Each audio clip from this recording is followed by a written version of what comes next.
घरातल्यांची प्रतिक्रिया जेव्हा कधी फोन होत असेल, काय भेटणं होत असेल, तेव्हा ती व्यक्तिरेखा बघून काय काय म्हणणं असतं?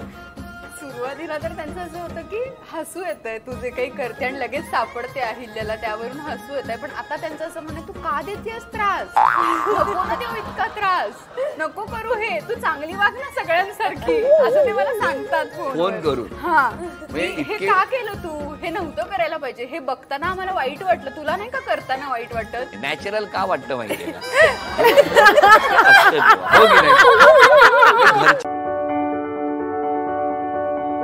तुमचं काय आताचं जी व्यक्तिरेखा आहे, इतकी शांत संयमी, अशा फार तुम्ही बोलता प्रत्येक गोष्ट, म्हणजे गळ्यात घातलेलं मंगळसूत्र सुद्धा काढायचं की नाही तुम्हाला प्रश्न पडतो.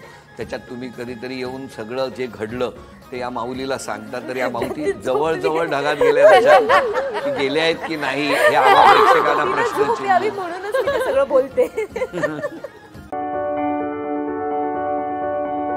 तुम्ही कसे बालपणी अशाच होता किंवा आताही तशाच आहात? पारू जशी आहे तशीच शरयू सुद्धा आहे असं मला वाटतं, कारण मला शांतता आवडते. तुम्हालाही? हो. म्हणजे जन्मताच आवडत नव्हती मानसिक शांतता तुम्ही? तशी नाही, पण मला असं आजूबाजूला फार गर्दी असेल, गोंधळ असेल तर मला असं एन्झायटी होती की अरे थोडं शांत व्हा, शांततेत पण आपण या गोष्टी करू शकतो. म्हणजे आवाज चढवण्यापेक्षा आपण प्रेमाने किंवा शांतपणे त्या गोष्टी सॉल्व्ह करू शकतो असं शरयूला वाटतं आणि पारूला सुद्धा तसंच वाटतं. त्यामुळे ती प्रत्येक वेळेला पारू सगळ्यांना ज्ञान देत असते, प्रत्येक वेळेला काही ना काहीतरी सोल्युशन्स काढत असते. सो येस, पारू आणि शरयू सिमिलर. आजी मला असं वाटतंय ना, मी ना आता इथेच तुमच्या बरोबर झोपणार आहे कायम. वेडाबाई, रोज कशी झोपणार तू इकडे? एकदा का सत्यनारायणाची पूजा झाली की तुला तुझ्याच रूम मध्ये जाऊन झोपावं लागेल, तुझ्या आणि अभिरामच्या. एजेन बरोबर? हो. आजी याची नको ना. तुम्हाला आवडत नाही का मी? फटकारी काही बोलते का? चला लवकर तयार व्हा. Love at first sight Paru. म्हणजे हिला बघितलं ना की माझं अख्खं जग थांबतं. असं वाटतं काहीच घडू शकत नाही यार.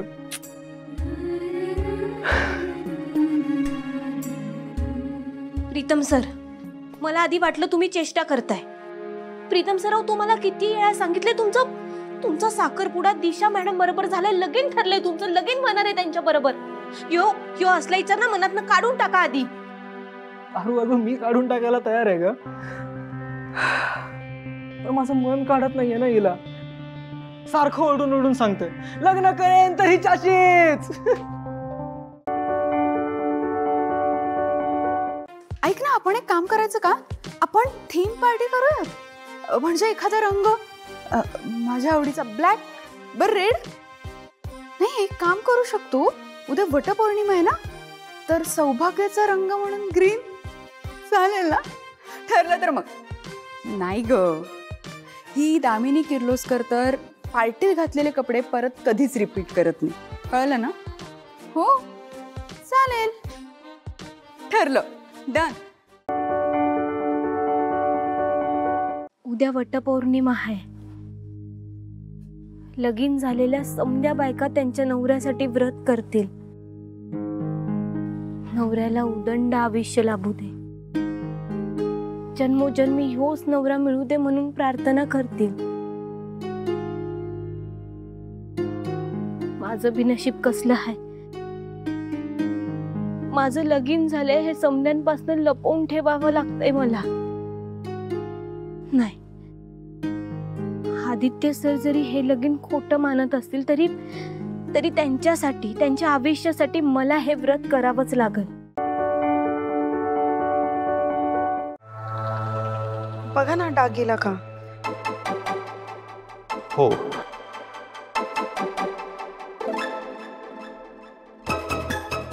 निघूयात आपण.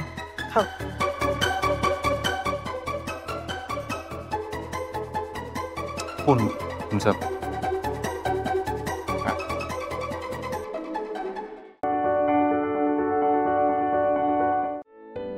सॉरी, ह्याच्यामुळे आपलं बोलणं अर्धवट राहील. हाऊ त्यात सॉरी काय? In fact I am sorry. मी सकाळपासून तुमच्याशी नीट बोलत नव्हतं, पण आपलं बोलणं अर्धवट झालं नाही. ॲक्च्युली मलाच वाटतं की मी थोडं जास्त बोलून गेलो. सॉरी. आणि थँक्यू. तुम्ही माझ्या बनीचे बाबा बनलात त्यासाठी खरंच थँक्यू. आणि मी तुम्हाला त्याच्यापासून लांब ठेवायचा प्रयत्न नाही करत आहे. खूप आनंद होतो मला तुमचं आणि बनीचं नातं बघून. खरंच.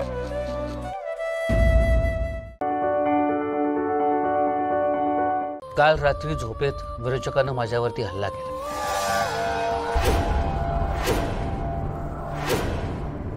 मी प्रतिकार केला, पण नंतर मला म्हणत होती की मला एक वाईट स्वप्न पडलं होतं, स्वप्नात तो विरोचक आला वगैरे वगैरे वगैरे. पण क्षणभरासाठी मला असं वाटलं होतं की विरोचकानंच माझ्यावरती हल्ला केलाय.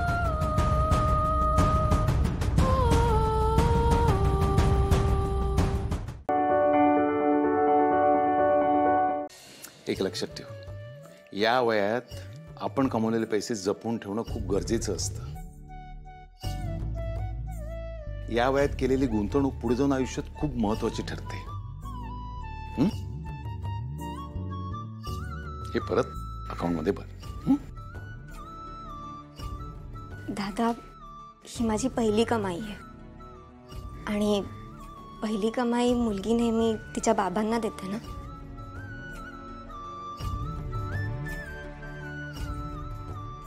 म्हणून मी तुम्हाला देते.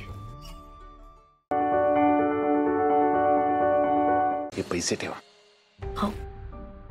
ओवीक वाईट वाटू नये म्हणून घेतले आहेत. पण ऐका, खर्च करू नका. काय आहे, मुलांच्या कमाईवर जगण्याची सवय आई बापांका लागली ना की सोयीने आई बाप पांगळे आणि आळशी होतात. पैसे ठेवा, बाजूला ठेवा, ते वापरू नका.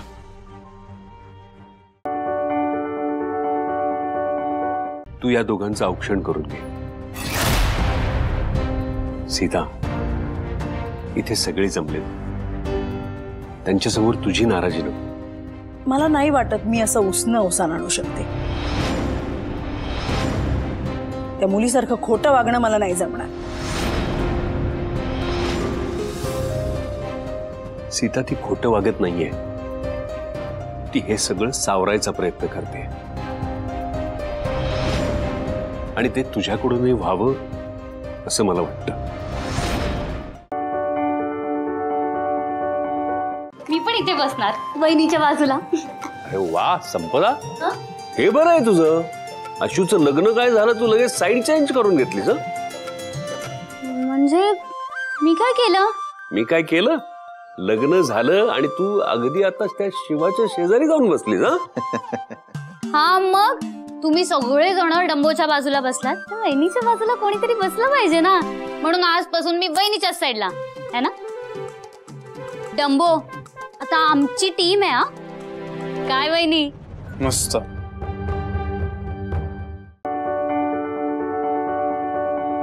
लई वर्षांपूर्वी यांनीच आम्हाला सांगितलं होतं की सूर्यवंशी घराण्याची एक रीत आहे.